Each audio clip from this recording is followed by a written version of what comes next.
Hello friend, CGPSC handwritten notes के YouTube channel में आप सभी का बहुत बहुत स्वागत है। चलिएगा, हमारा जो 36 सहायक शिक्षक और शिक्षक बैच का लगातार हम लोग क्लासेस कर रहे हैं।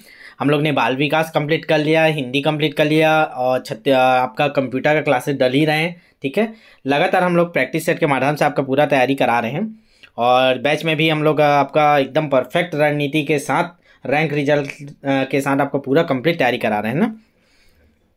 चलेगा, उसी सीरीज को आगे बढ़ाते हुए आज हम लोग ने स्टार्ट कर रहे हैं गणित और विज्ञान के अंतर्गत रसायन। ठीक है, तो इसका लगभग सिलेबस आप लोग के पास होगा तो निकाल लीजिए, सिलेबस देख लीजिए। इसमें ज़्यादा कुछ नहीं है। ठीक है, 4-5 क्लास करेंगे, एक हफ्ता इसका क्लास चलेगा तो आपका कंप्लीट तैयारी हो जाएगा केमिस्ट्री का। ज़्यादा नहीं, छोटा छोटा टॉपिक है तो एकदम बेसिक से करेंगे हम लोग, ताकि आप एक बार भी देखेंगे ना आपको समझ में आएगा। इतना अच्छे से नोट्स लेके आया हूँ मैं। ठीक है, तो चलिए एक बार शेयर कर दीजिए, फिर स्टार्ट करते हैं। थ्योरी क्लास का बहुत सारे मैसेज आया था सर, कुछ साइंस का थ्योरी क्लास ले लीजिए करके, तो इसीलिए इसका क्लास लेके आए हैं। तो इसे 9 PM में ही होगा, ये इसी में करेंगे यूट्यूब में इसको। ठीक है, जिन लोग भी बैच ज्वाइन नहीं किए हैं, मैं बार बार बोल रहा हूँ, आप लोग बैच ज्वाइन कर लीजिए, अभी भी समय है, आराम से अभी आपका पूरा कंप्लीट करा देंगे हम लोग। 1 नंबर आपका रणनीति है, पूरा संपूर्ण तैयारी है, पूरा आपका प्रतिदिन आपका टेस्ट होता है, राज्य स्तरीय रैंक रिजल्ट मिलता है। ठीक है, तो जिन लोग भी ज्वाइन नहीं किए होंगे, ये हमारा नंबर है, एक बार मेरे से बात जरूर कर लीजिएगा। आप मेरे से बात नहीं किए हैं तो इस मैटर में क्या कैसे तैयारी है करके, और व्हाट्सअप मैसेज का डिटेल ले लीजिएगा। ठीक है, चलेगा। तो हम लोग का पहला टॉपिक देखेंगे हम लोग परमाणु संरचना के अंतर्गत हम लोग को परमाणु को समझेंगे। एकदम शानदार तरीके से है। नोट्स आपका चाहेंगे तो आप नोट्स भी बना सकते हो। अभी क्लास देखते देखते सुन लीजिएगा, समझ लीजिएगा, उसका ना क्या करिएगा, उसका इसको पॉज कर करके ना, अपलोड हो जाता है क्लास, पॉज करके आप इसको नोट्स बना लीजिएगा। इसका पीडीएफ नहीं डालूंगा ना मैं, क्योंकि आप पीडीएफ डालने के चक्कर में आप क्लास नहीं देखते हो, कई बार ऐसा शिकायत हो चुका है। जो भी आपको नोट्स बनाना रहेगा इसी क्लास के माध्यम से बनाइएगा। क्लास यहीं अपलोड रहता है, तो क्लास को एक बार पहले देख लिया, समझ लिया करो, बाद में ऐसे पॉज करके उसको लिख लिया करो। ठीक है, चलिए स्टार्ट करते हैं। एक बार शेयर कर दीजिए। एकदम बेसिक से पढ़ेंगे हम लोग, एकदम शानदार तरीके से। इसके बाद आपको केमिस्ट्री के लिए टेंशन नहीं होगा। ठीक है, चलिएगा। और जो भी डाउट होगा लाइव चैट ऑन कर लीजिए, उसमें लिख बता दीजिएगा जो भी दिक्कत होगा तो। बाकी चलिए ध्यान से सुनिएगा, आज तो क्वेश्चन ही आंसर नहीं देना है आपको, केवल सुनते जाइए, समझते जाइएगा, और जो भी डाउट होगा लास्ट का कमेंट में कर दीजिएगा, कल उसको ले लूँगा मैं डाउट। चलिए स्टार्ट करते हैं। शेयर कर दिए आप लोग, चलेगा। तो सबसे पहले हम लोग परमाणु संरचना के अंतर्गत हम लोग समझेंगे पहले परमाणु क्या होता है, तभी तो परमाणु की संरचना पर समझेंगे जी। पहले बेसिक से बढ़ना है हमको। ठीक है, तो चलेगा। डाल्टन ने परमाणु को पदार्थ के सूक्ष्म, अविभाजित और मौलिक कणों के रूप में परिभाषित किया। तो याद करिए कि किसने परिभाषित किया, कीवर्ड को मैं बताते जाऊंगा, अच्छे से याद करिएगा, ऐसे ही आपको पढ़ना रहता है। तो किसने परिभाषित किया, डाल्टन ने। क्या क्या शब्द बोला, सूक्ष्म बोला, अविभाज्य बोला, मौलिक कण बोला, किसका, पदार्थ का। ठीक है, फिर डाल्टन के अनुसार और क्या बोला, पदार्थ का सूक्ष्मतम कण परमाणु होता है बोला।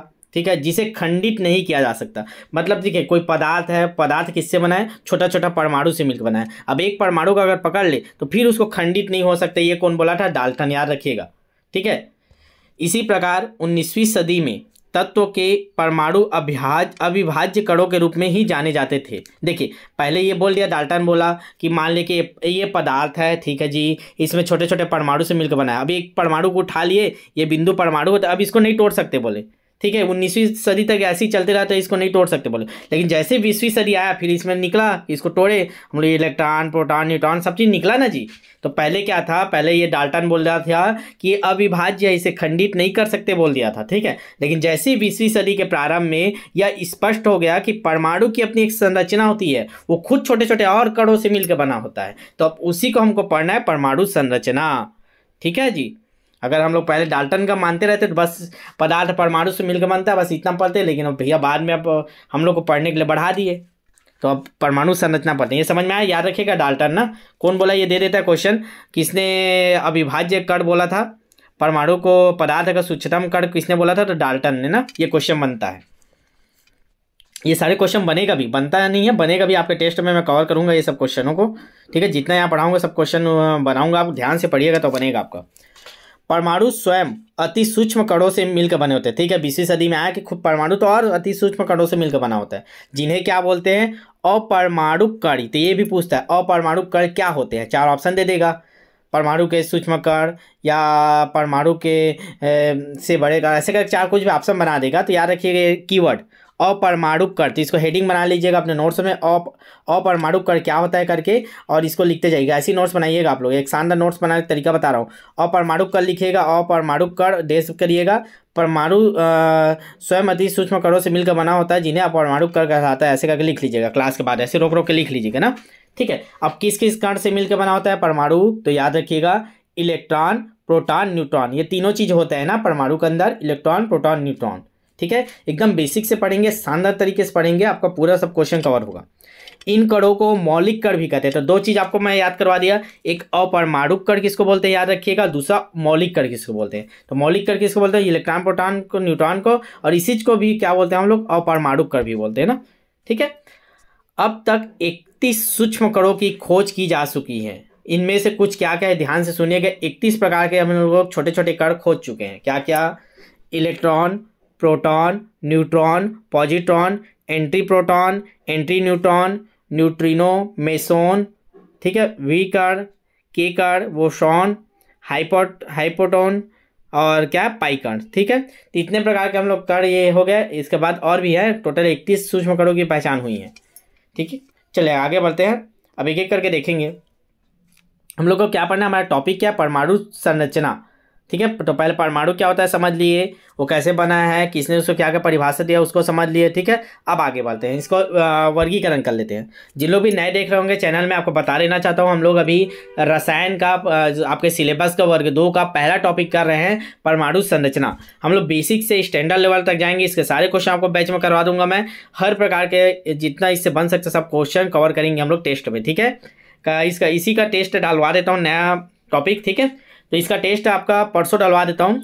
आज क्लास कर लिए, कल अपने बुक में और इधर उधर जितना पढ़ सकते हो, जो जो आपके पास मटेरियल उपलब्ध, यूट्यूब में टॉपिक सर्च करके जितना अच्छे से पढ़ सकते हो इसको तैयार कर लीजिएगा, और परसों टेस्ट करवा देता हूँ, ठीक है। इसी को डाल देता हूँ नेक्स्ट, अब क्या वर्ग 2 वाले टेस्ट में, ठीक है जी। जितने लोग हैं बैच में दिला लीजिएगा, और जिन लोग नहीं जुड़े हैं बैच में जुड़ ही जाइएगा ना, बार बार मैं आपको बोलते रहता हूँ ताकि गलती मत हो, रिजल्ट परफेक्ट मिले करके। चलेगा, आप ध्यान से समझते हैं वर्गीकरण। तो देखते हैं हम लोग परमाणु संरचना को एक एक करके देखते हैं। तो इसमें सबसे पहले क्या, परमाणु को हम लोग समझ लिए क्या होता है, किसी तत्व के सूक्ष्मतम कण जो रासायनिक अभिक्रिया में बिना अपघटित हुए भाग लेते हैं। मतलब सबसे छोटा कण जो अपघटित नहीं होता वो क्या होता है, परमाणु। और दो परमाणु मिलकर क्या बनाता है, तत्व। और बहुत सारे तत्व मिलकर फिर क्या बनाता है, पदार्थ बनाते हैं ना, याद रखिएगा। दो अणु मिलके परमाणु तत्व बनता है, ठीक है। चलिए आगे देखते हैं। ये परमाणु क्या होता है समझ गया पहले, सबसे सूक्ष्मतम कण है जो अभिक्रिया में बिना अपघटित हुए भाग लेते हैं। ये टूटता नहीं है ना, वो बिना अपघटित हुए भाग लेते हैं, उसको बोलते हैं परमाणु। इसका आकार कैसा होता है जी, अब परमाणु तो पढ़ लिया, परमाणु का आकार देख लेते हैं। ये सबसे क्वेश्चन बनता है ना, ध्यान से देखते जाइएगा, फैक्ट सभी को लेके आया हूँ मैं। सबसे छोटा हाइड्रोजन, सबसे छोटा परमाणु क्या है हमारा, तो हाइड्रोजन याद रखिएगा। उसकी त्रिज्या क्या है, तो 0.28 एंगस्ट्रॉन, ठीक है। एंगस्ट्रॉन 10 होता है ना। त्रिज्या क्या होता है, अन्य परमाणु की त्रिज्या किसके बीच होता है, 0.7 एंगस्ट्रॉन से 2.5 एंगस्ट्रॉन तक, इसके बीच में जितने भी परमाणु हैं हमारे उनके त्रिज्या आ जाते हैं ना। तो सबसे छोटा परमाणु बोलेगा तो हाइड्रोजन, उसकी त्रिज्या क्या होती है, तो 0.28 एंगस्ट्रॉन। याद रखिएगा, ये क्वेश्चन बन सकता है, हाइड्रोजन का त्रिज्या कितना होता है करके ना, हाइड्रोजन परमाणु की त्रिज्या बताइए।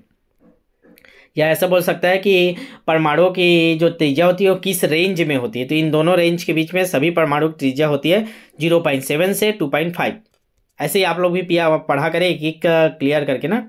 फिर अब देखते हैं परमाणु का भार देख लेते हैं, भार पे बात कर लेते हैं। भार, वेट। सबसे हल्का परमाणु क्या है, हाइड्रोजन। आपको पता है आवारा तत्व भी बोलते हैं, 1H1 होता है ना। तो सबसे हल्का परमाणु क्या है, हाइड्रोजन। उसका भार क्या है, तो 1.008 AMU, ठीक है। ये उसके परमाणु के भार का क्या है, इकाई है, याद रखिएगा, AMU, ठीक है।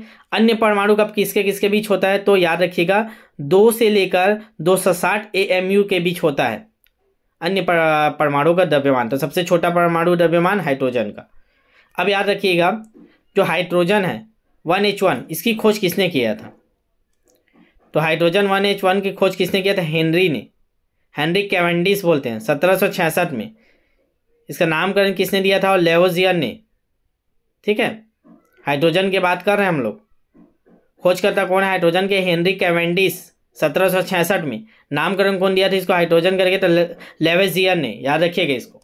सारे फैक्ट वाले क्वेश्चन करा रहा हूँ जो आपके डायरेक्ट एग्जाम में देखने मिलेंगे। आगे आता है परमाणु संरचना के बारे में पढ़ना। यही हमारा मेन टॉपिक है, परमाणु संरचना। तो देखिए, परमाणु संरचना मूल कणों से मिलकर बना होता है, जिसको और क्या बोलते हैं हम लोग?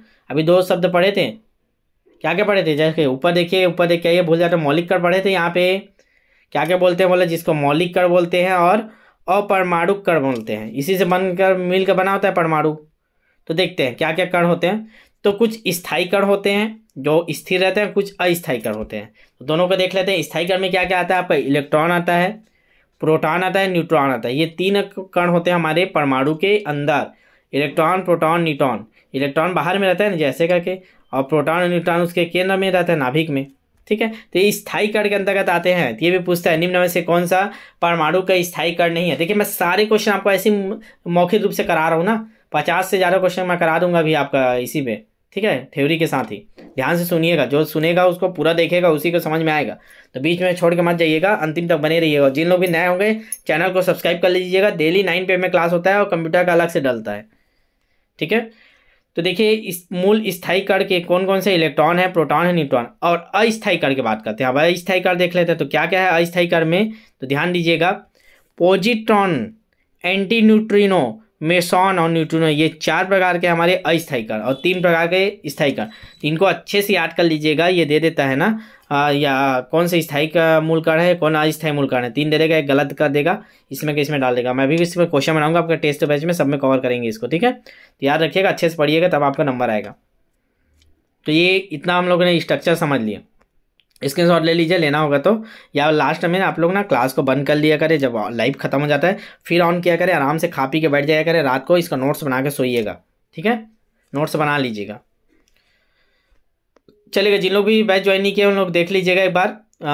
अभी भी आपका मौका है, ज्वाइन जरूर कीजिएगा। एक परफेक्ट रणनीति की तरह हम आपको तैयार कराते हैं ना। ये वाला हमारा नंबर है, इस पर मैसेज कर, व्हाट्सअप करके या कॉल करके बात कर लीजिएगा। 1200-1300 लोग हैं, आपको डेली पता चलता है आपका एक पोस्ट मिल रहा है कि नहीं। तो देख लीजिएगा जिनको ज्वाइन करना होगा। चलेगा, अब एक एक करके देखेंगे। जो स्थायी कण पढ़े ना, इलेक्ट्रॉन, प्रोटॉन, न्यूट्रॉन, उनको एक एक करके देखते हैं। उनकी खोज क्या हुआ, कैसे क्वेश्चन बन सकते हैं, क्या है उनके बारे में। ठीक है, चलेगा। तो सबसे पहले हम लोग देखते हैं पदार्थ में आवेशित कण के अंतर्गत इलेक्ट्रॉन। ठीक है, चलिए अभी जो जितने भी फैक्ट आएंगे एकदम ध्यान से सुनिएगा, डायरेक्ट इसी से क्वेश्चन बनता है। इलेक्ट्रॉन की खोज के लिए कैथोड रे ट्यूब का प्रयोग किया गया। एक क्वेश्चन यही बन गया, इलेक्ट्रॉन की खोज के लिए कौन सा प्रयोग किया गया। तो मैं क्वेश्चन बनाऊंगा ही। ठीक है, तो कौन सा प्रयोग किया गया? तो याद रखिएगा, इलेक्ट्रॉन के लिए कैथोड रे ट्यूब। ठीक है, यह एक शीशे की नली होती थी जिसके अंदर से हवा निकाल दी जाती थी, मतलब एकदम उसको निर्वात कर दिया जाता था, हवा नहीं रहता था ना। तथा उसमें 2 धातु की इलेक्ट्रोड लगा दिए जाते थे। ऐसे करके 2 इलेक्ट्रोड लगा दिए अंदर में। ठीक है, इलेक्ट्रोड को उच्च वोल्टेज के स्रोत से जोड़ने पर कैथोड से अदृश्य किरणें निकलती है। मतलब अब इसको क्या करेंगे, बैटरी से जोड़ देंगे दोनों साइड को जो लगाए हैं। अब यहाँ से ऐसे ऐसे निकल के कैथोड से एनोड की कुछ कुछ कण जाएगा, ऐसे बिंदु बिंदु बिंदु बिंदु कण। ये किरण सीधी रेखा में आगे बढ़ती है। याद रखिएगा, ये चित्र भी बना हुआ है। आगे बढ़ती है और नली की दीवार से टकराकर चमक उत्पन्न करती है। तभी हमको पता चला कि नहीं भैया, इसके अंदर कुछ तो है, परमाणु के अंदर कुछ तो कण है जो इधर से चमक के साथ जा रहा है। तो हम लोग देखें ये एनोड की तरफ जा रहा है, मतलब ये निगेटिव होगा, क्योंकि हम लोग को पता है एनोड क्या होता है, पॉजिटिव होता है, और कैथोड क्या, निगेटिव। तो कैथोड से कुछ बिंदु बिंदु निकल के चमक चमक के इधर जा रहा है, मतलब ये इधर जा रहा है, मतलब ये निगेटिव होगा। आप विपरीत वाले को अपने और आकर्षित करते हैं ना, ये प्लस है, मतलब ये निगेटिव को खींचेगा, मतलब कुछ चीज़ चमक इधर जा रहा है, मतलब जो कण जा रहा होगा वो निगेटिव है। निगेटिव है मतलब वो इलेक्ट्रॉन है करके हम लोग इसको खोजें। ठीक है, तो ये चित्र देख लीजिएगा। ठीक है, कैथोड रे ट्यूब प्रयोग बोलते हैं, इसी से इलेक्ट्रॉन का खोज हुआ था। ये देखिएगा, कैथोड क्या निकल के जा रही है। ठीक है, विसर्जन नलिका, इसका हवा निकाल दी, इसको जोड़ दिया हम लोग उच्च विभव से। तो ऐसे का बिंदु बिंदु गया जी चमक के साथ, यही हमारा क्या था, इलेक्ट्रॉन था। अब इसकी खोज किसने किया है? तो कैथोड रे ट्यूब के बाद, यह ध्यान दीजिएगा, डेट के साथ याद रखिएगा, 1807 में ईस्वी में जे थॉमसन ने इस किरणों का विस्तृत अध्ययन किया और सुनिश्चित किया कि ये पदार्थ ऋणावेशित कणों का प्रवाह है। ठीक है, तो खोजकर्ता कौन है हमारे? जे थॉमसन, याद रखिएगा इसको। ठीक है जी, चलेगा आगे बढ़ते हैं। हर एक लाइन से क्वेश्चन बनेगा, उन्हीं लाइनों को लिया गया है। थॉमसन ने इन कणों के आवेश और मात्रा का अनुपात E/m ज्ञात किया। अब ये जो जे थॉमसन थे इन्होंने E/m निकाला, एक मान होता है E/m। तो क्या होता है, E क्या होता है, आवेश का मात्रा, ठीक है, के लिए क्या निकालेंगे, आवेश का मात्रा ज्ञात करने के लिए E/m। आगे पढ़ेंगे ये क्या होता है E/m, बस याद रखिएगा कणों के आवेश और मात्रा का अनुपात ज्ञात करने के लिए। E का मतलब क्या, आवेश हो जाता है, और m का मतलब मात्रा। तो जो इलेक्ट्रॉन का जो कण है ना, उसके आवेश और उसका मात्रा, इन दोनों का अनुपात को E/m प्रयोग बोलते हैं ना, थॉमसन ने दिया था। चलेगा, ध्यान से समझ में आ रहा है ना आपको, पूरा देखेंगे तो समझ में आएगा भाई। एक बार और देख लीजिएगा, समझ में नहीं आएगा क्लास के बाद। अभी मैं आपको कमेंट में नहीं देगा, मैं सीधा आपको पढ़ाऊँ थ्योरी। जब इसके क्वेश्चन करेंगे या कोई डाउट रहेगा लास्ट में बताइएगा, कमेंट बॉक्स में डाल दीजिएगा, मैं सबका आंसर करूँगा। चलिएगा अगला देखते हैं। कैथोड किरण ट्यूब में इलेक्ट्रोड किसी भी धातु का हो, कैथोड किरणों के कणों में कोई परिवर्तन नहीं होता। मतलब ये है कि जैसे आप लोग ना जो प्रयोग किए उसमें किसी भी का धातु लगाओगे तो उसमें प्रयोग नहीं, फर्क नहीं पड़ेगा, कैथोड से एनोड की तरफ ही जाएगा ना, कोई परिवर्तन नहीं होगा। यह सिद्ध करता है कि इलेक्ट्रॉन सभी पदार्थ में उपस्थित होता है। मतलब कुछ भी पदार्थ लगा लो, जरूरी नहीं है जो कैथोड एनोड लगाए वो उसी तांबा का है कि स्टील का है, पीतल का, कुछ भी पदार्थ लगाओगे ना तो कैथोड से एनोड की ओर तरह निकलेगा चमक। मतलब हर पदार्थ में इलेक्ट्रॉन होता है, ये प्रूफ हुआ हमारा इस प्रयोग से, कैथोड ट्यूब प्रयोग से, ठीक है। अतः इलेक्ट्रॉन सभी परमाणु के अभिन्न अंग हैं। तो इतना समझ में आया आपको इलेक्ट्रॉन के बारे में। देखिए मैं नोट्स फॉर्म में क्यों लेके आऊँ, मैं चाहता था इसको आपका व्हाइट बोर्ड में भी पढ़ा सकता था या लेक्चर देके, लेकिन आपको नोट्स बनाना है ना, नोट्स बनाने में आसानी होगा करके मैं ये नोट्स के फॉर्म में एकदम डिटेल से लेके आया हूँ ना, ठीक है। समझाने के लिए मैं एक एक लाइन में समझा दे रहा हूँ। इलेक्ट्रॉन का खोज जे थॉमसन ने किया, किस प्रयोग से किया, कैथोड ट्यूब से किया, E/m का निर्धारण किया थॉमसन ने, इसका मान ही होता है, सब बता देता 5 मिनट में। लेकिन आपको नोट्स बनाना है ताकि आपको एग्जाम के समय आपका रिवीजन करने में या टेस्ट से पहले आपका परफेक्ट तैयारी हो करके ना। चलेगा, तो अब देखते हैं इलेक्ट्रॉन की विशेषताएं देखते हैं। सबसे पहले देखेंगे इलेक्ट्रॉन की विशेषता। जितने लोग नए देख रहे हैं चैनल को सब्सक्राइब कर लीजिएगा, आपको डेली क्लास मिलेगा इसमें 9 PM में, और बैच जरूर ज्वाइन कीजिएगा। मैं आज भी बोल रहा हूँ जितने लोग भी किसी कारणवश नहीं ज्वाइन किए, ज्वाइन कर लीजिए भैया, इससे बेस्ट हम लोग जो तैयारी कराए उससे बेस्ट आपको कहीं नहीं मिलेगा ना। ऑप्शन नंबर ये देखते हैं प्रकृति। विशेषता में क्या देखते हैं, प्रकृति। इलेक्ट्रॉन की प्रकृति कैसा होता है आपको पता है कि वो माइनस से प्लस की ओर जा रहा है, प्लस की ओर जा रहा है मतलब वो निगेटिव है, ऋण आवेशित है। इलेक्ट्रॉन एक अति सूक्ष्म ऋण आवेशित कण है जो सभी परमाणु में उपस्थित होता है। इसे -e, देखिए इलेक्ट्रॉन को कैसे लिखते हैं, E लिखते हैं, उसके ऊपर माइनस लगाते हैं जो उसका आवेश है, तो -e से सूचित करते हैं या, ठीक है, या इलेक्ट्रॉन से सूचित करते हैं, ऐसा देख लीजिएगा। अब आते हैं स्रोत, कहाँ से निकलता है जी, तो स्रोत क्या है इसका, कैथोड ट्यूब के अतिरिक्त ये अन्य स्रोतों से भी प्राप्त होता है। जैसे और किससे हम लोग ये टेस्ट कर सकते हैं कि इसमें चमक उत्पन्न होता है, तो देखे होंगे आप, आपका बल्ब है, फिलामेंट है, उससे भी निकलता है। जो रक्त तप्त धातु के फिलामेंट से इलेक्ट्रॉन मुक्त होते हैं। चमक टाइप का एकदम चिंगारी टाइप का हल्का हल्का फेंकाता है ना, जब गर्म एग्जाम हो जाता है, लोहा को भी गर्म करो एकदम चिंगारी टाइप का निकलने लगता है, वही इलेक्ट्रॉन रहता है ना, ठीक है। तो रक्त तप्त धातु के फिलामेंट से भी इलेक्ट्रॉन प्राप्त होते हैं। तो ये दो देख लिए, आगे देखते हैं और क्या क्या इसका वो है, इसके क्या पढ़ रहे थे हम लोग, विशेषता देख रहे थे ना। तो अगला विशेषता हम लोग देखते हैं स्रोत के अंतर्गत और किससे किससे मिल सकता है। रेडियो सक्रिय तत्वों के विकिरण से बीटा कण के रूप में भी इलेक्ट्रॉन मुक्त होता है। तो बीटा कण के रूप में भी इलेक्ट्रॉन मुक्त होता है किससे, रेडियो सक्रिय तत्व, जो रेडियो सक्रिय पढ़े हो ना, रेडॉन, जियोन, तो जो रेडियो एक्टिव तत्व होते हैं उनसे भी बीटा कण के रूप में इलेक्ट्रॉन मुक्त होता है ना, वहाँ से भी आप स्रोत के रूप में पा सकते हो। 2 पढ़ लिए, ठीक है। तीसरा देखते हैं और कहाँ से मिलेगा हमको इलेक्ट्रॉन, तो जो सोडियम, पोटेशियम आदि तत्वों पर परावैंगनिक किरणों के प्रभाव से इलेक्ट्रॉन मुक्त होते हैं।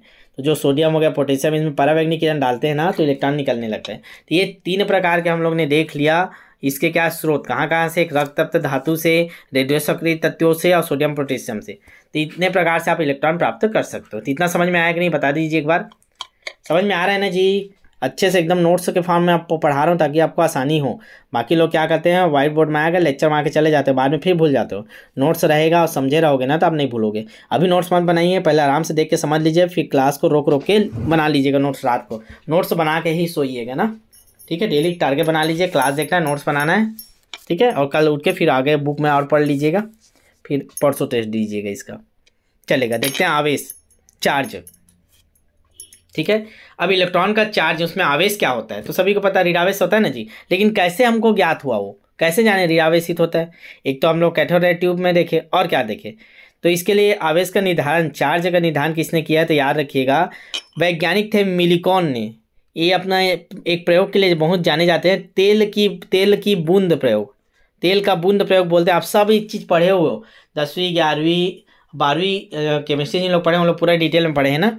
तो वैज्ञानिक थे मिलिकॉन ने अपने तेल बूंद प्रयोग में इलेक्ट्रॉन के आवेश को ज्ञात किया था। ये पूछता है इलेक्ट्रॉन का आवेश किसने ज्ञात किया था, ऐसी क्वेश्चन बनता है, वैसे ही बनेगा। टेस्ट में मैं सारे क्वेश्चन बनाऊंगा ताकि आपका कोई भी क्वेश्चन मत मिस हो, ठीक है, चलेगा। तो ध्यान दीजिएगा, टेस्ट अगर अनिवार्य इस पर दिलाइएगा ना। इलेक्ट्रॉन का आवेश कितना बताया इन्होंने, जो मिलिकॉन थे तेल बूंद प्रयोग द्वारा, तो बताया 1.6 × 10⁻19 -19 कूलाम, ठीक है। तो 1.6 × 10⁻19 कूलाम, ऐसे याद कर लीजिएगा इलेक्ट्रॉन का आवेश। पूछता है इलेक्ट्रॉन का आवेश निम्न क्या है, आपका एकदम बेसिक लेवल से क्वेश्चन आता है ना, याद रखिएगा, ये व्यापम में सीजी टीचर में, ठीक है। तो ये हम लोग देख लिए आवेश, ठीक। अब आगे बढ़ते हैं, इलेक्ट्रॉन का वजन, द्रव्यमान देखते हैं, द्रव्यमान क्या होता है। तो इसको कैसे ज्ञात करते हैं जी, इलेक्ट्रॉन का द्रव्यमान। तो याद रखिएगा इलेक्ट्रॉन का द्रव्यमान E/E/m, जो E/m निकाला था थॉमसन ने, तो उसको रखते हैं E/E/m, इससे निकाल लेते हैं हम लोग इलेक्ट्रॉन का द्रव्यमान, ठीक है। चलेगा, आगे देखते हैं।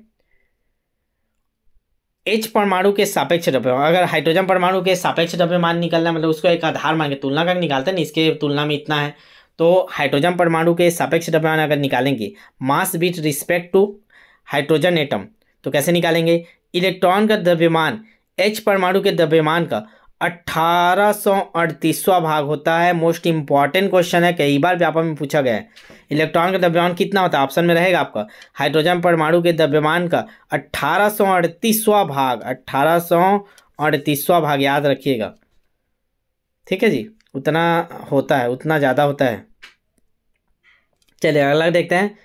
इलेक्ट्रॉन परमाणु के नाभिक के चारों ओर परिक्रमा करते हैं, ये तो पता ही है। इलेक्ट्रॉन क्या होता है, परमाणु के नाभिक के, ये नाभिक होता है, उसके चारों ओर बाहरी कक्षों में घूमते रहते हैं इलेक्ट्रॉन, ठीक है, यही क्रिया में भाग लेता है, ठीक। तो ये हम लोग ने एक टॉपिक कंप्लीट कर लिया इलेक्ट्रॉन के बारे में। जितने भी क्वेश्चन बन सकते थे, जितना आपका थ्योरी पढ़ने लायक था, मैं सभी चीज़ को आपको करा दिया हूँ, तो इसको अच्छे से कर लीजिएगा। इलेक्ट्रॉन एक ही चीज़ पढ़ें अभी इलेक्ट्रॉन, अभी प्रोटॉन देखना है, ठीक है, और प्रोटॉन के बाद आपका फिर परमाणु संरचना देखेंगे, इलेक्ट्रॉन, प्रोटॉन, न्यूट्रॉन को भी देखेंगे, ठीक है। तो चलेगा, आगे देख लेते हैं।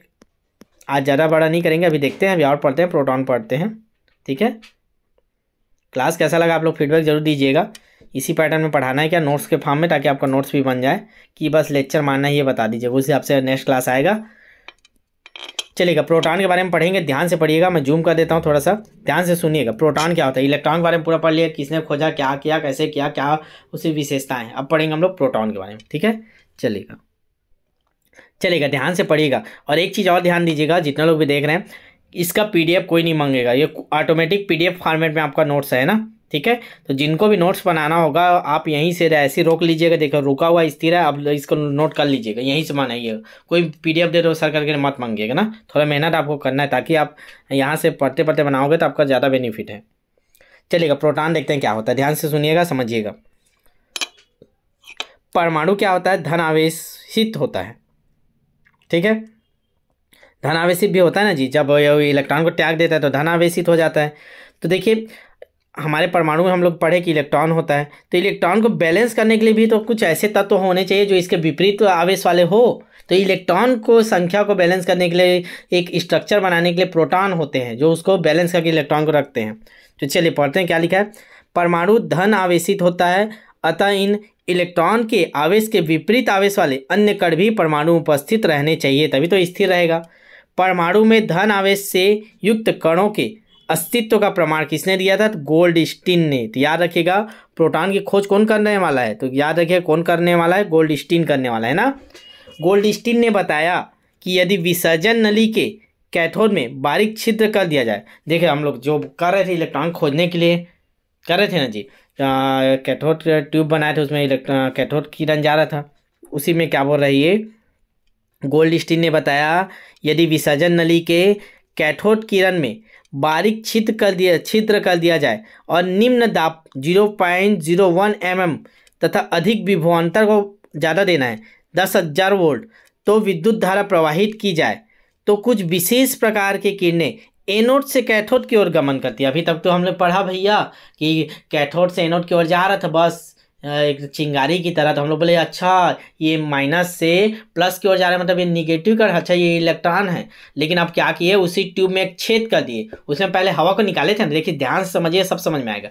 इलेक्ट्रॉन का प्रयोग किए, आपको मैं बताया हूँ अभी जस्ट। तो उसमें क्या किए, एक ट्यूब लिए, उसमें हवा को निकाल दिए थे। अब क्या किया हम लोग, एक छेद कर दिए, तो हवा चले गया। हवा चले गया तो उसमें निम्न दाब आ गया, और जो वोल्ट था उसको बढ़ा दिए 10,000 वोल्ट। तो क्या क्या, एनोड से कैथोड की ओर भी किरण, कुछ कण भागने लगे। अरे तब बोले अब तो ये गड़बड़ हो गया, प्लस से भी माइनस की ओर जा रहा है, मतलब कुछ पॉजिटिव कण भी है इसमें। ठीक है, तो उन्हीं को हम लोग क्या बोले फिर, एनोड किरण बोले। ठीक है, चूंकि ये किरणें धन आवेश से युक्त होती है, अतः इन्हें धन आवेशित किरणें या पॉजिटिव रेस भी कहते हैं। इन किरणों को कैथोड किरण भी कहते हैं। तो याद रखिएगा, ये पूछता है तो बहुत लोग गलती कर देते हैं। कैथोड किरण क्या होता है, तो ये समझते हैं निगेटिव होता है करके, निगेटिव मानते हैं। कैथोड किरण बोलेगा तो पॉजिटिव होगा भैया। देखो ये कैथोड होता है, ये एनोड होता है। रहता चार्ज बोलेगा तो एनोड प्लस होता है, कैथोड माइनस होता है। लेकिन कैथोड किरण बोलेगा तो कैथोड की तरफ जो जा रहा है उसको कैथोड किरण बोलेंगे। तो इधर से ऐसे ऐसे जा रहा है तो ये पॉजिटिव हो, निगेटिव की ओर जा रहा है तो ये किरण तो पॉजिटिव वाला हुआ, तो इसी को क्या बोलते हैं, कैथोड किरण। और जो इधर से आता है, जैसे इलेक्ट्रॉन तरफ से आता है, इलेक्ट्रॉन आता है जब, तो ये किधर से आता है, ऐसे ऐसे आता है। ये निगेटिव कैथोड गया है, पॉजिटिव एनोड, तो इधर से आता है, तो इसको हम लोग क्या बोलेंगे, एनोड किरण। ठीक है, तो इसको ध्यान दीजिएगा, इसमें अगर ना नहीं समझ पाओगे तो ये गलती कर दोगे। कैथोड किरण का आप लोग निगेटिव लगा दोगे, जबकि कैथोड किरण क्या होता है, पॉजिटिव होता है, क्योंकि कैथोड की तरफ जा रहा है इसलिए लेते हैं ना। इसको नहीं समझ पाते, गलती करते हैं ना, क्वेश्चन इससे भी बनता है। इस प्रकार धन आवेशित अपरमाणुक कण को प्रोटॉन कहते हैं। आपको मैं पहले बता दिया, और परमाणुक कण होते हैं ये सब। ठीक है, देखो सब शब्दों का आप बेसिक से पढ़ोगे तब समझ में आता है। आप बुक में इसको इस टॉपिक को मिल जाएगा, यहाँ पे ऐसे पढ़ लोगे कि इस प्रकार धन आवेशित अपरमाणुक कण को प्रोटॉन कहते हैं। और अपरमाणुक कण क्या होता है बुक बताता ही नहीं। अब अरिहंत और अरिहंत खोज लीजिएगा, आपको मिलेगा ही नहीं अरिहंत के बुक में ऐसा थ्योरी आपको। ठीक है, उन लोग बताते ही नहीं, लिख देंगे परमाणु कण को प्रोटॉन कहते हैं। अब परमाणु कण क्या होता है ये आपको दिमाग खराब कर देगा। तो मैं आपको पहले ही बता दिया, जो परमाणु होता है छोटे छोटे कणों से मिलकर बना, इन सभी छोटे छोटे कणों को, जैसे इलेक्ट्रॉन, प्रोटॉन, न्यूट्रॉन, ये सबको अपरमाणु कण बोलते हैं। तो उसी को बोल दिया, उसी परमाणु कण को प्रोटॉन कहते हैं। ठीक है जी, चलेगा। तो ये अब देख लिया हम लोग प्रोटॉन क्या होता है, खोज किसने किया, कैसे इसके बारे में जाने। अब आते हैं इसके विशेषता देख लेते हैं। जैसे इलेक्ट्रॉन का देते हैं, अब इसका देख लेते हैं प्रोटॉन का। तो इसकी प्रकृति देखते हैं कैसा होता है।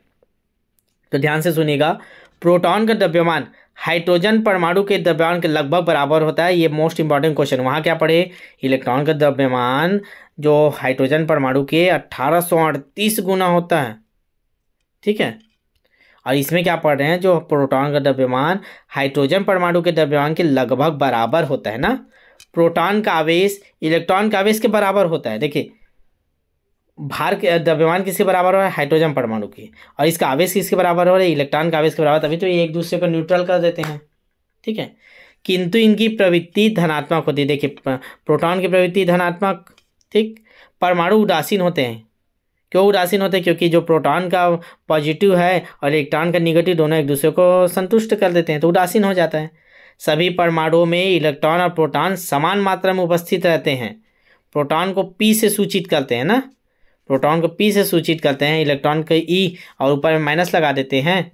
ठीक है, तो ये पढ़ लिया हम लोग उसकी प्रकृति। अब देखते हैं आवेश, उसका पढ़े थे, उसका क्या पढ़े थे, इलेक्ट्रॉन का आवेश 1.6 × 10⁻⁻19 कूलम। तो इसका भी आवेश सेम होता है, बोला तो सेम ही होगा। प्रोटॉन का आवेश भी क्या होता है, 1.6 × 10⁻⁻19 कूलम। ये पॉजिटिव होता है, ठीक, वो निगेटिव था। ठीक है जी, चलेगा। द्रव्यमान देखते हैं इसका भी। तो ध्यान दीजिएगा, प्रोटॉन का द्रव्यमान कितना होता है, तो द्रव्यमान 1.673 × 10⁻24 ग्राम। इसको अच्छे से याद कर लीजिएगा। प्रोटॉन का द्रव्यमान पूछता है क्या होता है, 1.673 × 10⁻24 ग्राम। ये होता है हमारे प्रोटॉन का द्रव्यमान। एकदम बेसिक चीज़ें से पढ़ रहे हैं, ये पढ़ लोगे तो आपको परमाणु संरचना समझ में आएगा। इसी को पढ़ना है परमाणु संरचना में। अब आपके बुक में किस हिसाब से दिया देख लीजिएगा। इसीलिए बोलता हूँ क्लास ज्वाइन करना बहुत जरूरी है आपका, क्योंकि क्वेश्चन, ये थ्योरी से क्वेश्चन कैसे बनेंगे ये आपको देखना है कि व्यापम लेवल में कैसे क्वेश्चन बने, ना CTET ना PSC, ये सब नहीं। पीएससी वालों का जो जो बुक आया ना उनको कभी मत लीजिएगा। आप याद रखिए व्यापम लेवल क्वेश्चन है, व्यापम लेवल पे देखिए कि कैसे बनता है। और हम लोग क्या कहते हैं, जितने थ्योरी आपको करा रहे हैं और जो भी आ सकता है जैसे प्रीवियस ईयर में उससे सारे क्वेश्चन आपको बैच में कराते हैं उसी लेवल पे ना, व्यापम लेवल पे। तो जिन लोग भी बैच ज्वाइन नहीं किया जरूर ज्वाइन कीजिएगा, समय अभी भी है, कोई लेट नहीं हुआ है। आगे पढ़ते हैं। हाइड्रोजन परमाणु का द्रव्यमान अगर हम लोग फिर से देखें, प्रोटॉन देखिए, हम लोग इलेक्ट्रॉन का द्रव्यमान पढ़े 1838 गुना होता है हाइड्रोजन के द्रव्यमान का। अब पढ़े हम लोग प्रोटॉन का द्रव्यमान देख रहे हैं, ये हाइड्रोजन परमाणु के सापेक्ष क्या होता है। तो अभी ऊपर पढ़ चुके थे बराबर होता है, इसको फिर से लिख दिया है। प्रोटॉन का द्रव्यमान हाइड्रोजन परमाणु के द्रव्यमान के लगभग बराबर होता है। ठीक, प्रोटॉन परमाणु के नाभिक में स्थित होता है, याद रखिएगा परमाणु है तो इसके नाभिक में प्रोटॉन और न्यूट्रॉन दोनों पाया जाता है, इलेक्ट्रॉन आपके बाहर पाए जाते हैं कक्षाओं में। KLM कक्षा पढ़े हो ना, आगे पढ़ेंगे। ठीक है, तो ये रहा हमारा 2 टॉपिक खत्म कर लिया आज हम लोग ने, इलेक्ट्रॉन पढ़ लिया, प्रोटॉन पढ़ लिया। ठीक है, अब आगे हमको देखना है परमाणु की संरचना। ठीक, ये दोनों इंपॉर्टेंट है, उसको पढ़ लिए। अब परमाणु की संरचना हमारा टॉपिक ही है तो इसको अच्छे से पढ़ते हैं, देखते हैं। अच्छा लग रहा है, क्लास समझ में आ रहा है ना। ठीक है, अंतिम तक बने रहिए, कोई बीच में मत जाइएगा, नहीं तो फिर टेस्ट में आपका नंबर कम आएगा, पढ़ेंगे नहीं तो। क्योंकि केमिस्ट्री ऐसा सब्जेक्ट है जिसको कोई सामने वाला समझा देता है, उसका पढ़ो ना तो मज़ा आता है और याद रहता है। और अपने से बुक में बस पढ़ोगे ना तो उतना समझ में नहीं आता। चलिएगा, देखते हैं परमाणु संरचना, स्ट्रक्चर ऑफ एटम। तो अभी हम लोग ने बताया कि डाल्टन ने परमाणु सिद्धांत के अनुसार, डाल्टन का जो परमाणु सिद्धांत उसके अनुसार क्या है, परमाणु अविभाज्य है, अविनाशी है, ये बोला था ना वो। लेकिन दो अपरमाणुक कणों जैसे इलेक्ट्रॉन प्रोटॉन के खोज के बाद डाल्टन के परमाणु सिद्धांत की अवधारणा गलत साबित होगी। ये अब आपको मैं सबसे शुरू में समझा दिया। डाल्टन क्या बोला भैया कि कोई भी पदार्थ होता है परमाणु से मिलकर बना होता है। अब परमाणु को नहीं तोड़ सकते, ना इसको विभाजित कर सकते, अविभाज्य बोला था। लेकिन 20वीं सदी आया तो उसमें से इलेक्ट्रॉन निकल गया, प्रोटॉन निकल गया, न्यूट्रॉन निकल गया। ठीक है, तो जो डाल्टन का परमाणु सिद्धांत था वो क्या हो गया, गलत साबित हो गया। ठीक है, इलेक्ट्रॉन और प्रोटॉन की खोज ने यह साबित किया कि परमाणु अविभाज्य है और उनकी आंतरिक संरचना भी है ना। ठीक है, चलिएगा अब एक एक करके देखते हैं क्या क्या खोज हुए फिर परमाणु संरचना संबंधित। तो आज एक कर लेते हैं, बाकी नेक्स्ट क्लास में करेंगे। ठीक है, आज देखते हैं थॉमसन का परमाणु मॉडल, मोस्ट इंपॉर्टेंट टॉपिक है। आप पढ़े हुए हैं, बस सुनते जाइए, आपको याद आते जाइएगा, एक बार रिवाइज हो जाएगा। देखिएगा क्या है थॉमसन का परमाणु मॉडल। इलेक्ट्रॉन और प्रोटॉन के आविष्कार के बाद जे थॉमसन ने 1893, डेट याद रखिएगा 1893 में सर्वप्रथम परमाणु का एक मॉडल प्रस्तुत किया था। अभी तक कोई बस ये बोल रहे थे कि हाँ यार इसमें तो इलेक्ट्रॉन निकला प्रोटॉन निकला, लेकिन कोई भी उसका संरचना का चित्र नहीं दिया था, मॉडल प्रस्तुत नहीं किया था। तो सबसे पहले किसने प्रस्तुत किया, जे थॉमसन ने। ठीक है, सर्वप्रथम परमाणु का एक मॉडल प्रस्तुत किया गया जो तरबूज की तरह था। इसके अनुसार परमाणु में धन आवेश तरबूज के खाने के लाल वाले भाग की तरह बिखरा होता है, जबकि इलेक्ट्रॉन धनावेशित गोले में तरबूज के बीच की भांति धसे रहते हैं। जैसे ये देखिए, ये आपका तरबूज हो गया या कोई परमाणु का हिस्सा हो गया। इसमें जो लाल लाल रहता है, देखो ना वाटरमेलन खाया होगा तो लाल लाल पूरा भरा रहेगा, वो क्या रहता है आपका, क्या रहता है वो जी, वो आपका रहता है धनात्मक रहता है। ठीक है, पॉजिटिव रहता है, मतलब प्रोटॉन रहता है। और जिसमें बीजा रहता है, बीज रहता है ना, देखो खरबूज में, वैसे बीज आकार में धसे होते हैं क्या, इलेक्ट्रॉन। तो यही खोज करके बताए थे परमाणु को काट के थॉमसन का परमाणु मॉडल के अंतर्गत। ठीक है, तो जे थॉमसन के अनुसार क्या निष्कर्ष निकाला गया ये प्रयोग के बाद, परमाणु एक गोलाकार गेंद की तरह है। ठीक है, परमाणु एक धन आवेशित कण का बना होता है और इलेक्ट्रॉन उसमें धसे हुए रहते हैं। ऋणात्मक तथा धनात्मक आवेश परिणाम में समान होते हैं, इसीलिए परमाणु वैद्युतीय रूप से उदासीन होते हैं। ठीक है, निगेटिव पॉजिटिव दोनों रहते हैं, इलेक्ट्रॉन और प्रोटॉन दोनों को बैलेंस करके रखते हैं। ठीक है, ये जे थॉमसन के अनुसार निष्कर्ष निकाला गया परमाणु संरचना से संबंधित। ठीक है, आज छोटा सा क्लास रखते हैं, आज यही रखते हैं। जो भी आपका जैसे भी लगा आगे बताइएगा, फिर आगे पर इसको कवर करेंगे कल। ठीक है, आज यहीं तक क्लास करते हैं क्योंकि आज फर्स्ट क्लास है थ्योरी का। तो आपको कैसे लग रहा है, क्या सुधार करना है, इसी नोट्स के फॉर्म में करना है कि केवल लेक्चर आके मानना है, समझाना है कि केवल क्वेश्चन कराना है, ये बता दीजिएगा आप लोग कमेंट में। ठीक है, तो जाइए कमेंट बॉक्स में और कमेंट करिएगा। मैं बोलता हूँ कुछ भी चीज़ आपको कमेंट कर ले, आप लोग बात नहीं मानते, आप लोग बताते नहीं हो। उस दिन बोला था कौन कौन टॉपिक बाल विकास बचा, कोई नहीं बताया। ठीक है, 2 लोग बस मैसेज किए थे, मैं बंद कर दिया क्लास। ठीक है, अगर आज भी आप लोग मैसेज नहीं करेंगे, बताएंगे नहीं कैसा लगा, इसी फॉर्मेट में लाना है, नोट्स के फॉर्मेट में, ये केमिस्ट्री का क्लास कि केवल आके लेक्चर मानना है और टॉपिक वाइज से बस क्वेश्चन कराना है, इसको बता दीजिए। ठीक है, और चलिए मिलते हैं फिर नेक्स्ट क्लास में। तब तक के ऑल द बेस्ट। जिन लोग भी बैच ज्वाइन नहीं किया, मैं बार बार बोल रहा हूँ, आप बैच जरूर ज्वाइन कीजिएगा। फीस को मत देखिएगा, 400 है 500 है, लाखों रुपये खर्चा किया, उसका रिजल्ट तभी मिलेगा जब आप तैयारी करेंगे। मैं इतना गारंटी देता हूँ आपको, हमसे जुड़ने वाले इधर भटकना नहीं पड़ेगा। एक परफेक्ट रणनीति आज से लेकर आपके पूरे एग्जाम तक चलेगा बैच। ठीक है, तो देख लीजिएगा। जिनको भी रजिस्ट्रेशन कराना होगा, ये नंबर है हमारा, व्हाट्सअप में मैसेज कर लीजिए या कॉल कर लीजिए और बात कर लीजिए। चलिए शेयर कर लीजिए। आज की क्लास यहीं समाप्त करते हैं, कल मिलेंगे आपके फीडबैक के साथ। तब तक के लिए ऑल द बेस्ट।